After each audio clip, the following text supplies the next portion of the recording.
हैं प्रिय दर्शकों, आज की यह प्यारी सी कहानी, यह प्यारा सा वीडियो। प्रिय दर्शकों, प्राचीन समय की बात है। किसी नगर में एक धनवान सेठ रहता था। उसके घर में किसी चीज की कोई कमी नहीं थी। उसका व्यापार बड़ा ही अच्छा चल रहा था। उसकी पत्नी भी बड़ी खुश रहती थी। वह सेठ हर महीने अपनी पत्नी के लिए नए नए गहने खरीदता था और पत्नी को बड़ा प्रसन्न रखता था। प्रिय दर्शकों, सेठ के घर के बगीचे में एक वट वृक्ष था। उस वट वृक्ष पर एक चिड़िया अपना घोंसला बनाकर रहती थी। सेठ और सेठानी दोनों चिड़िया की बड़ी सेवा करते थे, बड़ी देखरेख करते थे, क्योंकि प्रिय दर्शकों, वह चिड़िया कई सालों से उनके घर में रह रहा था। सेठ हर रोज चिड़िया को खाने के लिए घर का भोजन देता था और चिड़िया भी उनसे बड़ा प्रेम करती थी। वह चिड़िया अपनी जिंदगी में बड़ी सुखी थी। उसको दाना पानी लेने के लिए कहीं नहीं जाना पड़ता था। सेठ और सेठानी हर रोज उसको स्वादिष्ट दाना पानी खिलाते थे।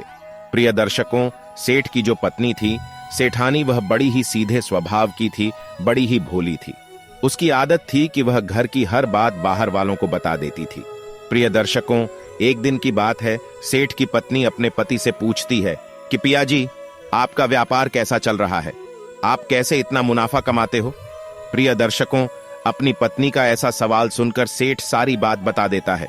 सेठ कहता है कि प्रिय, मैं अनाज का धंधा करता हूं और फला जगह से अनाज खरीद कर और महंगे दामों में बेच देता हूं। प्रिय दर्शकों, अब अपने पति की यह बात जानकर वह सेठानी बड़ी प्रसन्न होती है। सोचती है, मेरे पति तो बड़े ही बुद्धिमान हैं। यह बात तो सारे नगर वालों को पता होना चाहिए कि मेरे पति इतने बुद्धिमान हैं और इतना ज्यादा धन कमाते हैं। प्रिय दर्शकों, अब वह सेठ की पत्नी पूरे नगर में इस बात को फैला देती है कि इस तरीके से हमारे पति पैसा कमाते हैं, धन कमाते हैं।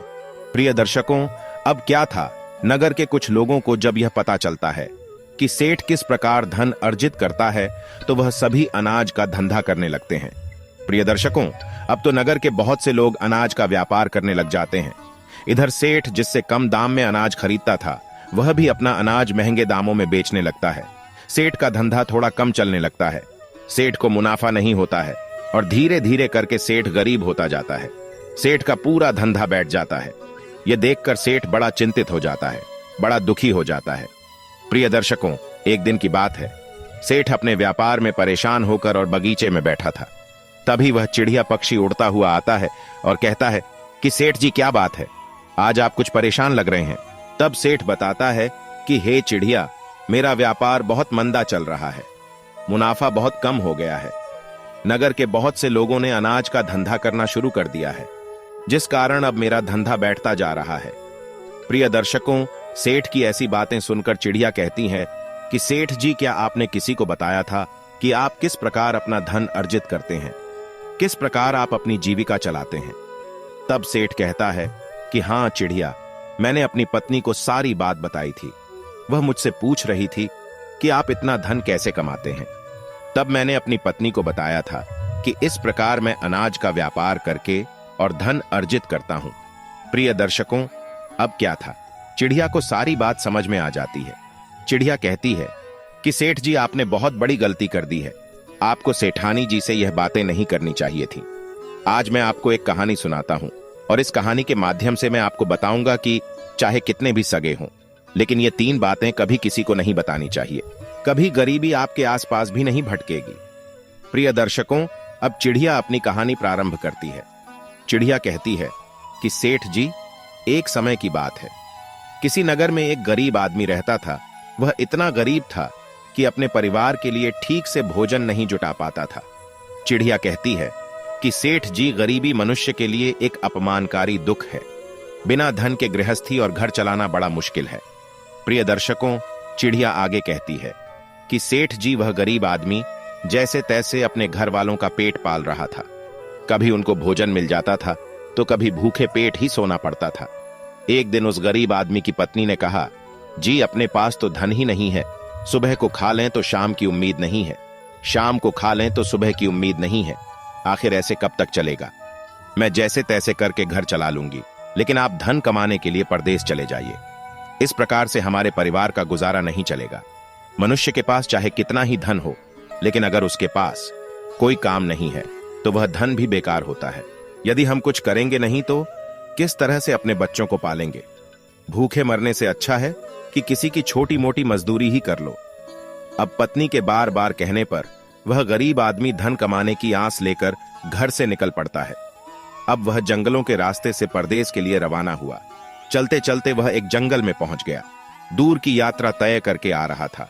बेचारा थक चुका था तो उसने देखा कि आगे एक छायादार बरगद का वृक्ष खड़ा है। उस वृक्ष की लंबी लंबी शाखाएं थीं। उसकी जड़ जमीन को छू रही थी। शीतल छाया देखकर वह बेचारा गरीब आदमी उस वृक्ष के नीचे बैठकर आराम करने लगा। प्रिय दर्शकों, चिड़िया आगे कहती है कि सेठ जी बरगद के नीचे वह आराम से लेटा हुआ था। तभी उसने देखा कि कहीं से एक सर्प आया और वह सर्प उसी वृक्ष के ऊपर चढ़ गया। गरीब आदमी उस सर्प को गौर से देख रहा था। सोचने लगा कि यह सर्प इस बरगद पर क्यों चढ़ रहा है और यह अब क्या करेगा। तभी उसने देखा कि उस वृक्ष की डाल पर चिढ़ा और चिड़िया का घोंसला था। घोंसले में चिढ़ा और चिड़िया के बच्चे रखे हुए थे। सर्प को देखकर चिढ़ा और चिड़िया के बच्चे डर के मारे चिल्लाने लगे। वह गरीब आदमी देखते ही समझ गया कि यह दुष्ट सर्प इन बच्चों को खाने आया है। सोचने लगा कि मैंने तो इन बच्चों को देख लिया है, अगर अब मैं इन्हें नहीं बचाता हूं तो मुझे बहुत पाप लगेगा। बच्चे तो बच्चे होते हैं, चाहे मनुष्य के हों या किसी पक्षी के हों। बच्चों की सदैव रक्षा करनी चाहिए। उधर सर्प उन बच्चों के नजदीक पहुंच जाता है। तभी वह गरीब आदमी उठा और खट से बरगद पर चढ़ गया। उसने उस सर्प को मार दिया और नीचे फेंक दिया और फिर उसी बरगद के नीचे आकर लेट गया। चिढ़ा और चिड़िया के बच्चे अपनी रक्षा करने वाले उस गरीब आदमी को मन ही मन बहुत दुआएं देने लगे। प्रिय दर्शकों, इधर चिढ़ा और चिड़िया उसी समय अपने बच्चों के पास आते हैं। अपने माता पिता को अपने पास आया देखकर चिढ़ा चिड़िया के बच्चे बहुत खुश होते हैं और वह उन्हें पूरी घटना बताते हैं कि आज इस वृक्ष के नीचे जो मनुष्य लेटा है, यह मनुष्य तो आज हमारे लिए देवदूत बनकर आया है। हमें खाने के लिए एक भयंकर सर्प आया था। इसी मनुष्य ने उस भयानक सर्प को मारकर हमारे प्राण बचाए हैं। हम इसके ऋणी हो गए हैं। यदि यह इंसान उस सर्प को नहीं मारता तो आज हम घोंसले में जीवित नहीं होते। इसका हम पर बड़ा एहसान हो गया है। अपने बच्चों के मुख से उस मुसाफिर की प्रशंसा सुनकर चिढ़ा चिड़िया बड़े खुश होते हैं। चिढ़ा चिड़िया उस गरीब आदमी के पास पहुंचे और बोले, हे मनुष्य, तुमने आज हमारे बच्चों की जान बचाकर हमें अपना ऋणी बना लिया है। आप कौन हो और कहां जा रहे हो? चिढ़ा और चिड़िया के पूछने पर वह गरीब आदमी कहता है, हे पक्षियों, मैं एक गरीब आदमी हूं और धन कमाने के लिए परदेश जा रहा था। सफर का हारा थका था तो इस बरगद की छाया में बैठकर आराम करने लगा तो मैंने देखा कि एक दुष्ट सर्प तुम्हारे बच्चों को खाने के लिए तुम्हारे घोंसले के पास जा रहा था। मैंने उसे मार डाला। चिढ़ा चिड़िया बोले, भाई, तुमने हम पर बहुत बड़ा उपकार किया है। संसार में सबसे बड़ी खुशी बच्चों की होती है। बच्चों से अधिक प्रिय तो किसी को कोई नहीं होता। आप भी तो धन कमाने अपने बच्चों के लिए ही तो जा रहे हैं। अब आपने हमारे बच्चों की जान बचाई है तो हम आपके बच्चों की भूख मिटाना चाहते हैं। तब उन्होंने बताया कि हम दोनों चिढ़ा और चिड़िया नाम के पक्षी हैं। हम हमेशा कीमती मोती खाते हैं और हमने सुना है कि ये मोती मनुष्यों के लिए बहुत मूल्यवान होते हैं। हम तुम्हें कुछ मोती देते हैं। तुम उन्हें बेचकर बाजार से कुछ खाने पीने का सामान ले आओ और आज से तुम यहीं रहकर हमारे बच्चों की देखभाल करते रहना। हम तुम्हें इसी तरह से रोज यह कीमती मोती लाकर देते रहेंगे। चिढ़ा और चिड़िया की बात सुनकर वह गरीब आदमी खुश हो जाता है। सोचता है कि अगर हमें यही धन मिलेगा तो हम बाहर क्यों जाएंगे। प्रिय दर्शकों, चिड़िया आगे कहती है कि सेठ जी, वह गरीब आदमी चिढ़ा से कुछ मोती लेकर बाजार गया और अपने खाने पीने का सामान खरीद लाया। उस वृक्ष के नीचे उसने एक झोपड़ी बना ली और वहीं रहने लगा और चिढ़ा चिड़िया के बच्चों की देखभाल करने लगा। अब तो चिढ़ा और चिड़िया निश्चित हो गए। उन्हें उनके बच्चों की रक्षा करने वाला मिल गया था। अब वह निश्चित होकर भोजन के लिए सुबह अपने घोंसले से उड़ जाते थे और शाम को लौट कर आते थे। अपने बच्चों को घोंसले में सुरक्षित देखकर वह बड़े खुश होते थे और उस गरीब आदमी का खूब धन्यवाद करते थे और उसे कुछ मोती लाकर दिया करते थे। इस तरह से धीरे धीरे चिढ़ा और चिड़िया की नौकरी करते हुए उस गरीब व्यक्ति को 5 महीने बीत गए थे। इधर चिढ़ा और चिड़िया के बच्चे भी बड़े हो गए। अब उस गरीब आदमी को अपनी पत्नी और बच्चों की याद आने लगी। एक दिन उसने चिढ़ा चिड़िया से कहा कि हम अपने घर जाना चाहते हैं, पता नहीं हमारी पत्नी और बच्चे कैसे हैं। तब चिढ़ा चिड़िया बोले, हे भाई, अब तुम निश्चिंत होकर के अपने घर जाओ और अपने बच्चों के साथ रहो। हमारे बच्चे भी अब उड़ने के काबिल हो गए हैं। अब इन्हें कोई भय नहीं है। तुम अपनी पत्नी और बच्चों को देखो। कभी तुम्हें हमसे मिलने का मन हो तो इसी स्थान पर आ जाना। प्रिय दर्शकों, इतना कहकर चिढ़ा और चिड़िया उस गरीब आदमी को ढेर सारे मोती दे देते हैं। अब वह गरीब व्यक्ति उन मोतियों को अपने साथ में लेकर अपने घर पहुंच जाता है। उसने वह मोती अपनी पत्नी को दिखाए तो उसकी पत्नी बड़ी प्रसन्न हुई। उसने पूछा, पतिदेव, तुम यह कीमती मोती कहां से लेकर आए हो? तब उस आदमी ने बताया, हे प्यारी, मैं बीते 5 महीने से एक चिढ़ा और चिड़िया की नौकरी कर रहा था। उन्हीं ने मुझे यह कीमती मोती दिए हैं। ये मोती बहुत कीमती और अनमोल हैं। इन्हें बेचकर हम अपना घर और बड़ा बनवाएंगे, अपने बच्चों को अच्छे वस्त्र ला कर देंगे और तुम्हारे लिए भी नए नए गहने बनवाएंगे। प्रिय दर्शकों, चिड़िया आगे कहती है कि सेठ जी, अब तो वह आदमी उन मोतियों को बेचकर बाजार से अपने घर का सारा जरूरी सामान ले आया और अपना नया घर बनवाने लगा और वह आराम की जिंदगी जीने लगता है। प्रिय दर्शकों, उस नगर का सज्जन सिंह नाम का एक राजा था। एक दिन की बात है, राजा सज्जन सिंह बहुत ही अजीब रोग से ग्रसित हो गया। अब तो नगर में दूर दूर से बड़े बड़े वैद्य राजा को देखने आए और उन्होंने अपने अपने तरीके से राजा का इलाज शुरू कर दिया, लेकिन राजा के स्वास्थ्य में कोई सुधार नहीं हुआ। जब किसी के इलाज से राजा ठीक नहीं हुए तो एक वैद्य ने राजा से कहा, महाराज, आपकी जिंदगी तो बच सकती है अगर आपको चिढ़ा के बच्चे का मांस मिल जाए। तो अगर आप किसी चिढ़ा के बच्चे का मांस खा लेंगे तो आप हमेशा हमेशा के लिए ठीक हो जाएंगे। इस प्रकार अपने वैद्य की बात सुनकर राजा सज्जन सिंह ने अपने राज्य में यह घोषणा करवा दी कि जो कोई उसे चिढ़ा लाकर देगा उसे सोने के सिक्के दिए जाएंगे। प्रिय दर्शकों, धीरे धीरे यह बात राजा सज्जन सिंह के पूरे राज्य में फैल गई। सब लोग चिढ़ा की तलाश में इधर उधर लग गए, पर किसी को भी चिढ़ा नहीं मिला। एक दिन की बात है, उस गरीब आदमी की स्त्री अपने पड़ोस में कुछ स्त्रियों के साथ बैठकर बात कर रही थी। कुछ घर गृहस्थी की बातें हो रही थीं, तो बातों ही बातों में चिढ़ा की चर्चा छिड़ गई। एक स्त्री बोली, बहन, क्या तुम्हें पता है कि राजा साहब ने चिढ़ा बच्चा लाने का आदेश दिया है? चिढ़ा को लाना कोई इतना आसान काम नहीं है। जब गरीब व्यक्ति की पत्नी ने अन्य महिलाओं के मुंह से सुना कि यहाँ के राजा साहब बीमार हैं और राजा साहब ने यह घोषणा की है कि जो कोई उन्हें चिढ़ा का बच्चा लाकर देगा तो राजा साहब उसे सोने के सिक्कों से मालामाल कर देंगे। यह बात सुनकर उस गरीब आदमी की पत्नी कहने लगी, अरे बहनों, चिढ़ा को लाना कौन सी बड़ी बात है? मेरे पति तो 5 महीने चिढ़ा और चिड़िया की नौकरी करके आए हैं। वह एक नहीं अनेकों चिड़ियों को ला सकते हैं। प्रिय दर्शकों, इतना कहने के बाद उस आदमी की पत्नी अपने घर को चली आई। इधर नगर की स्त्रियों ने उस स्त्री के मुख से जो अपने पति की इतनी तारीफ सुनी थी, अब सभी स्त्रियों ने जाकर यह बात अपने अपने पतियों से बताई और दूसरी स्त्रियों से भी कही। प्रिय दर्शकों, अब तो धीरे धीरे यह बात पूरे नगर में फैल गई। राजा ने भी सुना कि हमारे राज्य में एक व्यक्ति ऐसा है जो चिढ़ा और चिड़िया के पास नौकरी करके आया है। अब तो राजा ने अपने सैनिकों को आदेश देकर उस आदमी को पकड़वा लिया और उससे कहा कि आप तो चिढ़ा और चिड़िया के पास रहे हो, हमारे लिए एक चिढ़ा का बच्चा लाकर दे दो, इसके बदले हम तुम्हें मुंह मांगा इनाम देंगे। प्रिय दर्शकों, इतनी बात सुनकर वह आदमी घबरा गया। कहने लगा, महाराज, आप मेरे प्राण ले लो, पर मैं आपको चिढ़ा के बच्चे लाकर नहीं दे सकता। मैंने तो उनकी जान बचाई थी। एक रक्षक ही भक्षक कैसे बन सकता है? उसके इनकार करने पर राजा सज्जन सिंह बहुत नाराज हुए और बोले, अगर तुमने हमारी बात नहीं मानी, अगर तुमने चिढ़ा बच्चा लाकर नहीं दिया, तो हम तुम्हारी पत्नी और बच्चों को मरवा देंगे। प्रिय दर्शकों, चिड़िया आगे कहती है कि सेठ जी, मनुष्य सबसे ज्यादा कमजोर यहीं पर पड़ता है। जहां उसके बच्चों की सुरक्षा की बात आ जाए तो वह कुछ भी करने को मजबूर हो जाता है। राजा के मुख से इन बातों को सुनने के बाद वह गरीब आदमी एकदम से घबरा उठा। उसने सोचा कि अब मुझे कुछ भी करके चिढ़ा का बच्चा लाकर राजा को देना ही होगा। अब तो वह घर आया और अपनी पत्नी को डांटने लगा। कहने लगा कि तुमने यह क्या कर दिया? तुम्हें बिल्कुल भी अक्ल नहीं है। हम क्या करते हैं और कहां जाते हैं? तुमने हमारे बारे में ये बातें नगर में उन स्त्रियों से जाकर क्यों कहीं? और यही बात धीरे धीरे राजा सज्जन सिंह तक पहुंच गई। अब बताओ मैं क्या करूं? जिन चिढ़ा और चिड़िया ने हमें खाने को भोजन दिया, रहने को नया घर दिया, पहनने को अच्छे वस्त्र दिए, मैं उन्हीं के साथ गद्दारी कैसे कर सकता हूं? तुमने यह बात उन महिलाओं को बताकर बहुत बड़ी भूल की है। वह व्यक्ति कहता है कि प्रिय, अपने घर की कुछ बातें दूसरों से कभी नहीं कहनी चाहिए। पहली, आपके घर में कितना धन है, आपकी कमाई का स्रोत क्या है, ये बातें दूसरों से कभी नहीं कहनी चाहिए। दूसरा बात, घर में अपने आपसी प्रेम की बातें, पति पत्नी के प्रेम की बातें बाहर वालों के सामने नहीं करनी चाहिए। तीसरा बात, आपसी लड़ाई झगड़े की बातें, आपसी मतभेद की बातें मान अपमान की बातें कभी दूसरों के सामने नहीं करनी चाहिए, वरना लोग हमारी गुप्त बातें जानकर हमारी कमजोरी को समझकर हमारा फायदा उठाते हैं।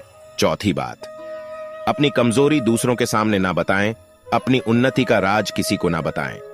जिन बातों के कहने से आपके परिवार पर दुख आ जाए, वह बातें कभी बाहर नहीं करनी चाहिए। खास करके उन बातों को अपनी स्त्री से ना कहें जिन बातों से घर की मान प्रतिष्ठा नष्ट होती हो, परिवार पर संकट आता हो, किसी की जान जाती हो, परिवार में फूट पड़ती हो, आपसी रिश्ते खराब होते हों। क्योंकि कहते हैं स्त्रियों के पेट में इस तरह की बातें पचती नहीं हैं। अब वह गरीब आदमी बोला, प्रिय, तुम्हारी यह गलती आज हमारे परिवार को मौत के मुंह में डाल रही है। यदि तुमने इस बात को छुपा लिया होता तो आज हम निर्भय होकर के अपने घर में आनंद की जिंदगी जी रहे होते। अब राजा की आज्ञा है तो चिढ़ा का बच्चा लाकर राजा को देना ही पड़ेगा, लेकिन ऐसा करने से मैं पापी कहलाऊंगा। जिन बच्चों की मैंने इतने दिन देखभाल करी, जिन्हें मैंने मरने से बचाया, अब मैं उन्हें किस प्रकार मौत के मुंह में डाल सकता हूं। पत्नी कहने लगी, पतिदेव, अब जो भी हो, लेकिन हमें अपनी और बच्चों की जिंदगी बचानी है, तो आपको यह पाप करना ही पड़ेगा। प्रिय दर्शकों, अब तो बड़ा लाचार होता हुआ वह गरीब आदमी जंगल की ओर चल पड़ा, जहां वह चिढ़ा के बच्चों की देखभाल करता था। उधर जब चिढ़ा और चिड़िया और उनके बच्चों ने उस गरीब आदमी को अपने पास आता हुआ देखा, तो वह बड़े खुश होने लगे। अपने बच्चों को अत्यंत खुश देखकर चिढ़ा चिड़िया कहने लगे, अरे बच्चों, तुम इतने खुश क्यों हो रहे हो? वह तो तुम में से किसी एक को लेने आ रहा है। तुम में से ऐसा कौन है जो आज उसके साथ जाकर उसकी और उसके बच्चों की जान बचाएगा? चिढ़ा कहता है कि बच्चों, लेकिन एक बात याद रखना, तुम में से जो भी उसके साथ जाएगा वह कभी लौट कर नहीं आएगा, वह नगर के राजा का भोजन बन जाएगा। प्रिय दर्शकों, तब चिढ़ा के बच्चों ने पूछा कि आप ऐसा क्यों कह रहे हैं? तब चिढ़ा बताता है कि बच्चों, यहाँ का जो राजा है वह बीमार पड़ गया है और वैद्य ने उसे चिढ़ा के बच्चे का मांस खाने को कहा है, इसलिए तुम में से किसी एक को वह लेने के लिए आया है। तुम में से कोई उसके साथ जाने को तैयार है तो वह जा सकता है। तभी उनमें से एक बच्चा कहने लगा कि हे माता पिता, उस आदमी ने ही हम सबकी जिंदगी बचाई है और आज वह आदमी बहुत बड़ी मुसीबत में है। ऐसे में हमें भी उसकी मदद करनी चाहिए, चाहे हमारी जान ही क्यों ना चली जाए, लेकिन हम उसके साथ जरूर जाएंगे। उधर वह आदमी उस बरगद के वृक्ष के नीचे आता है और चिढ़ा चिड़िया को अपना दुख बताता है। तब चिढ़ा चिड़िया कहते हैं, हे भाई, तुम चिंता ना करो, हमारे बच्चे तुम्हारे साथ जाने के लिए तैयार हैं, तुम इनमें से किसी एक को ले जाओ। प्रिय दर्शकों, अब तो वह गरीब आदमी उनमें से एक चिढ़ा के बच्चे को लेकर लौट जाता है और राजा को ले जाकर दे देता है। राजा उस चिढ़े के बच्चे को एक पिंजरे में बंद करता है और अपने नौकर को रखने के लिए कह देता है। राजा कहता है कि हम इसे सुबह निकालेंगे, फिर उसके बाद इसके मांस को खा जाएंगे। प्रिय दर्शकों, नौकर इधर पिंजरा लेकर महल में रख देता है। प्रिय दर्शकों, अब क्या होता है कि राजा सज्जन सिंह का एक बेटा था। वह पशु पक्षियों से बहुत प्रेम करता था। उसे कुछ नहीं पता था कि यह चिढ़ा पिता के खाने के लिए लाया गया है। वह मित्रों के साथ उसी जगह पर खेल रहा था जहां चिढ़ा का बच्चा पिंजरे में कैद था। राजकुमार ने जब एक सुंदर से चिढ़ा को पिंजरे में बंद देखा तो राजकुमार उसके साथ खेलने लगा। तभी राजकुमार का एक मित्र कहता है कि मित्र, तुम इस पक्षी को बाहर निकालो, यह कितना सुंदर चिढ़ा है, पिंजरे में इसका रहना बिल्कुल सही नहीं है, हम इसे आजाद कर देते हैं। अब इस प्रकार अपने मित्र की बातें सुनने के बाद राजकुमार ने उस तोते के बच्चे को पिंजरे से बाहर निकाल दिया। मित्रों, जैसे ही वह पिंजरे को खोलता है तो वह चिढ़ा का बच्चा आकाश में उड़ जाता है। अब तो धीरे धीरे यह बात राजा तक पहुंची कि आपके राजकुमार ने उस चिढ़ा को छोड़ दिया है और अब आपके प्राण बचाना बड़ा ही मुश्किल है। यह बात सुनकर राजा को बड़ा क्रोध आया। राजा ने तुरंत राजकुमार को अपने पास बुलाया और गुस्से में उससे बोला, अरे नादान पुत्र, तूने उस चिढ़ा के बच्चे को क्यों छोड़ दिया? राजकुमार बहुत घबरा जाता है और कहता है, पिताजी, मुझे क्या पता था कि वह उड़ जाएगा, मैं तो उसके साथ खेलना चाहता था। अपने पुत्र की बात सुनकर राजा को उस पर बड़ा क्रोध आता है। राजा उसे नगर से निकालने का आदेश दे देता है। प्रिय दर्शकों, अब तो राजा के सैनिक राजा के बेटे को ले जाकर और नगर की सीमा से बाहर छोड़ देते हैं। उधर वह चिढ़ा का बच्चा उड़कर अपने माता पिता के पास पहुंचता है और सारी बात बताता है कि मुझे राजा के बेटे ने आजाद कर दिया है। चिढ़ा चिड़िया ने जब अपने बच्चे को देखा तो कहा कि पुत्र, राजा के बेटे ने तुम्हें तो आजाद कर दिया, पर वह स्वयं संकट में फंस गया है। उसके दुष्ट पिता ने उसे नगर से बाहर निकाल दिया है। अब उसकी जिंदगी की जिम्मेदारी तुम्हारे ऊपर है। तुम जाओ, जाकर उसकी मदद करो। मित्रों, चिढ़ा का बच्चा उस राजकुमार की मदद करने के लिए उसके पास पहुंच जाता है। राजकुमार उसे देखते ही समझ जाता है कि यह तो वही पक्षी है जिसे मैंने पिंजरे से आजाद किया था।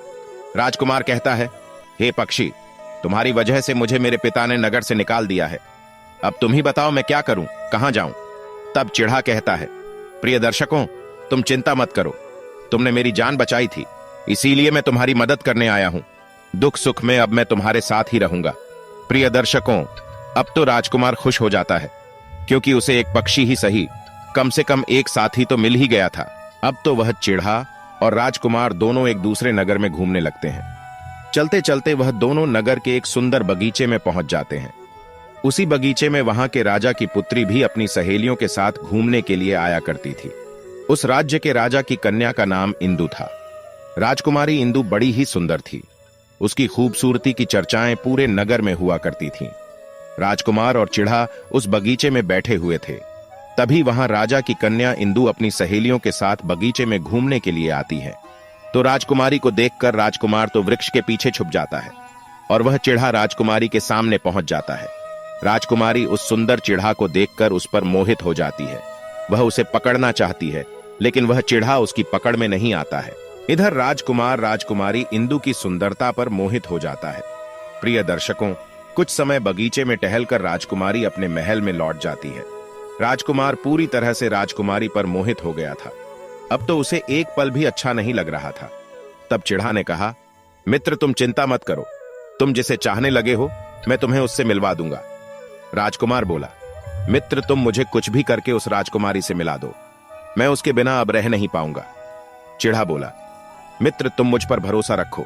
मैं पता लगाकर आता हूं कि राजकुमारी कहां रहती है और उससे तुम कैसे मिल सकते हो।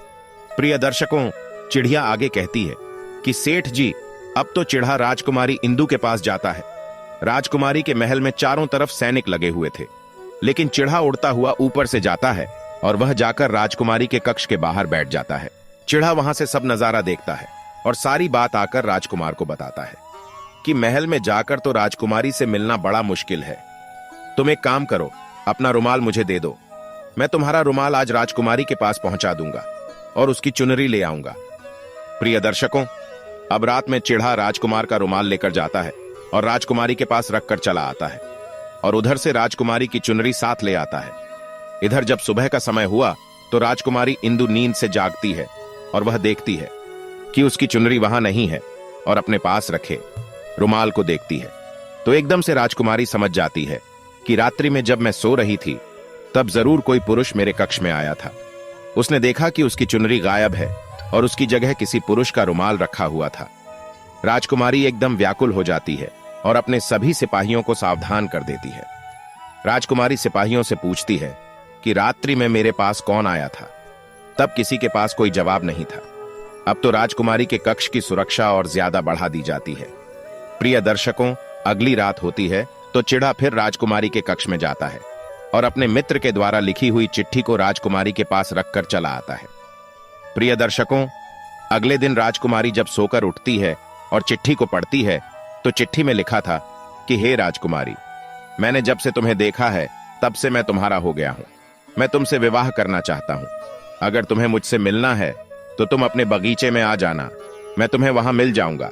अब राजकुमारी अपनी सहेलियों को लेकर बगीचे में जाती है, लेकिन बगीचे में उसे कोई पुरुष नजर ही नहीं आ रहा था। वहां तो सिर्फ वही चिढ़ा घूम रहा था जो उस दिन उसने देखा था। चिढ़ा ने राजकुमारी से कहा, हे राजकुमारी, तुम जिसे देख रही हो मैं तुम्हें उससे मिला सकता हूं, लेकिन पहले तुम मुझे वचन दो कि तुम यह बात अपने पिता से नहीं कहोगी और मेरे मित्र को तुम बंधी नहीं बनाओगी। राजकुमारी ने वचन दिया कि मैं उसे बंधी नहीं बनाऊंगी, मुझे उससे मिलाओ। मैं भी देखना चाहती हूं कि वह कौन है जो इतने सख्त पहरे के बावजूद भी मेरे कक्ष में पहुंच गया। तब चिढ़ा अपने मित्र राजकुमार को बुलाया। प्रिय दर्शकों, राजकुमार भी देखने में बड़ा सुंदर था। उसकी सूरत को देखकर राजकुमारी भी उस पर मोहित हो गई। तब राजकुमार आता है और राजकुमारी के पास में आकर बैठ जाता है और बड़े ध्यान से उसके सुंदर चेहरे को निहारने लगता है। राजकुमारी ने पूछा, तुम कौन हो और इतना कड़ा पहरा होने के बाद भी तुम मेरे कक्ष तक कैसे पहुंच गए थे? राजकुमार बोला, प्रिय, जब दिल में प्रेम होता है तो कोई भी कार्य असंभव नहीं होता। जब से मैंने तुम्हें देखा है तब से मैं तुम्हें प्रेम करने लगा हूं और तुमसे विवाह करने की इच्छा रखता हूं। प्रिय दर्शकों, जब राजकुमारी ने पूछा कि तुम कौन हो और कहां से आए हो, तब राजकुमार अपनी पूरी कहानी उसे सुनाता है। राजकुमार की कहानी सुनने के बाद में राजकुमारी के मन में उसके लिए सहानुभूति हो जाती है। अब तो रोजाना राजकुमारी इंदु उस राजकुमार से मिलने उस बगीचे में आया करती थी। एक दिन राजकुमारी ने कहा, हे राजकुमार, मेरे पिता तुम्हारे साथ मेरा विवाह कभी नहीं करेंगे, इसलिए मैं तुम्हारे साथ भाग चलती हूं और कहीं दूसरी जगह चलकर हम अपना विवाह कर लेंगे और आनंद पूर्वक रहेंगे। प्रिय दर्शकों, अब वही होता है। राजकुमारी उस राजकुमार के साथ घोड़े पर सवार होकर भाग जाती है और काफी दूर जाने के बाद में वह एक झोपड़ी बनाते हैं और विवाह करके दोनों एक साथ रहने लगते हैं। दोनों को रहते रहते बहुत समय बीत गया था। वह चिढ़ा भी उन्हीं के साथ रह रहा था। प्रिय दर्शकों, चिड़िया आगे कहती है कि सेठ जी, एक दिन क्या होता है कि उसी राजकुमार की झोपड़ी में किसी तरह से आग लग जाती है और उसी आग को बुझाने के चक्कर में उस चिढ़ा एक पंख जल जाता है। तब चिढ़ा ने कहा, देखिए मित्र, अब आप अपने घर चले जाइए। अब तो आपके पिता का गुस्सा भी शांत हो चुका होगा। अब आपके पिता आपसे कुछ नहीं कहेंगे। जब वह आपको अपनी बहू के साथ में देखेंगे तो वह आपको माफ कर देंगे। मेरा तो एक पंख जल गया है, मैं अब उड़ नहीं सकता हूं, इसलिए मैं कुछ दिन तक यहीं रहकर अपने पंख उगने का इंतजार करता हूं। जब मेरा पंख दोबारा उग जाएगा तो मैं आपसे मिलने के लिए जरूर आऊंगा। प्रिय दर्शकों, इस प्रकार से वह दोनों राजकुमार और उसकी पत्नी अपने नगर के लिए चल देते हैं। चलते चलते रास्ते में एक नदी पड़ती है। उस नदी पर एक नाविक नाव चलाता था। राजकुमार अपनी पत्नी को लेकर नाव में बैठ जाता है। जैसे ही नाव नदी के बीच में पहुंचती है तो राजकुमार क्या देखता है कि एक चूहा बार बार नाव पर चढ़कर आता है, लेकिन वह नाविक उसे हटाकर नदी में गिरा देता है। कई बार उस चूहा को उस नाविक ने हटा दिया तो राजकुमार कहने लगा कि अरे, यह बेचारा इस प्रकार से तो जल में डूबकर मर जाएगा। यह अपने प्राणों की रक्षा करने के लिए इस नाव पर चढ़ रहा है, तो चढ़ जाने दो। जब राजकुमार ने नाविक से कहा कि आप इस चूहे को चढ़ जाने दो, तो प्रिय दर्शकों, राजकुमार के कहने पर उस नाविक ने उस चूहे को अपनी नाव पर चढ़ जाने दिया। जैसे ही वहां उस नाव के अंदर जाता है तो वह नाव में अंदर जाकर छुप जाता है। अब थोड़ी देर के बाद में वह क्या देखते हैं कि नाव के अंदर धीरे धीरे पानी आने लगता है। प्रिय दर्शकों, उसी चूहे ने उस नाव को काटकर उसमें छेद कर दिया था। इसी वजह से नाव में पानी भरने लगता है और जब नाव में पानी बढ़ने लगा तो नाव पानी के अंदर डूबने लगी और धीरे धीरे जब नाव पूरी डूब गई तो उसी समय राजकुमारी और राजकुमार पानी में बहने लगे और पानी के बहाव से राजकुमार बहता हुआ पानी की धार में बहुत दूर पहुंच गया। इधर राजकुमारी इंदु भी उसी पानी में बहती बहती एक राजा के बगीचे में जा पहुंची। तो उस बगीचे में रहने वाला माली जब राजकुमारी को बेहोश अवस्था में नदी के किनारे पड़ा देखता है तो वह जाकर राजा को यह खबर देता है। राजा जब उस सुंदर लड़की को देखता है तो वह उस पर मोहित हो जाता है और उस सुंदर राजकुमारी को देखकर वह राजा वहां से उसे उठाकर अपने महल में ले आता है और राज्य वैद्य से उसका इलाज करवाता है। प्रिय दर्शकों, जब कुछ दिन बीत जाते हैं, राजकुमारी ठीक हो जाती है तो एक दिन वह देखती है कि राजा उसके करीब खड़ा है। राजा ने राजकुमारी इंदु के चेहरे को पहले ही निहार रखा था। अब तो वह राजकुमारी से विवाह करना चाहता था। राजा कहने लगा, हे राजकुमारी, तुम्हारा भी इस दुनिया में कोई नहीं है। अब तुम हमारी पत्नी बन जाओ, तुम हमारी रानी बन जाओ और हमारे महलों में बड़े आराम के साथ में रहो। प्रिय दर्शकों, राजकुमारी इंदु वह बड़ी ही बुद्धिमान थी। राजकुमारी ने अपने मन में विचार किया कि यदि मैं इस समय राजा को विवाह करने से मना करती हूं तो राजा मेरे साथ जबरदस्ती करेगा। इसलिए उसने राजा से कुछ दिनों के लिए समय मांग लिया। इंदु बोली, राजा साहब, थोड़े दिन ठहर जाओ, उसके बाद मैं तुमसे विवाह कर लूंगी। प्रिय दर्शकों, अब तो राजकुमारी उसी राजा के महल में रहने लगी और गरीब असहाय लोगों को भोजन करवाने लगी। और उधर अब क्या होता है, उसका जो पति था, राजकुमार जो पानी में बह गया था, वह बेचारा मुसीबत का मारा हुआ इधर उधर घूमता हुआ उसी जगह पर भोजन की तलाश में पहुंच जाता है जहां राजकुमारी गरीबों को भोजन कराती थी। जैसे ही वह राजकुमार वहां पर पहुंचा तो राजकुमारी उन गरीब लोगों को भोजन करा रही थी। तो एकदम से राजकुमारी उसे देखकर पहचान लेती है। उसे देखकर उसकी आंखों में आंसू आ जाते हैं। उसने एकांत में अपने राजकुमार को बुलाया और सारी बात राजकुमार को कह सुनाई और कहा, हे स्वामी, आप आराम से यहीं पर रहिए और इसी राजा की नौकरी कीजिए। जब हमें मौका मिल जाएगा तब हम यहां से भाग चलेंगे। राजकुमार उसकी बात से सहमत हो जाता है। अब वह राजकुमार भी राजा का नौकर बनकर उसी के महल में रहने लगता है और राजकुमारी इंदु की सहायता करने लगता है। राजकुमार भी अब राजकुमारी के साथ में गरीब लोगों को भोजन परोस कर देने लगा। लेकिन यह बात उस राजा को नहीं मालूम थी कि राजकुमार उसका पति है। राजा तो उस राजकुमार को अपना नौकर समझता था।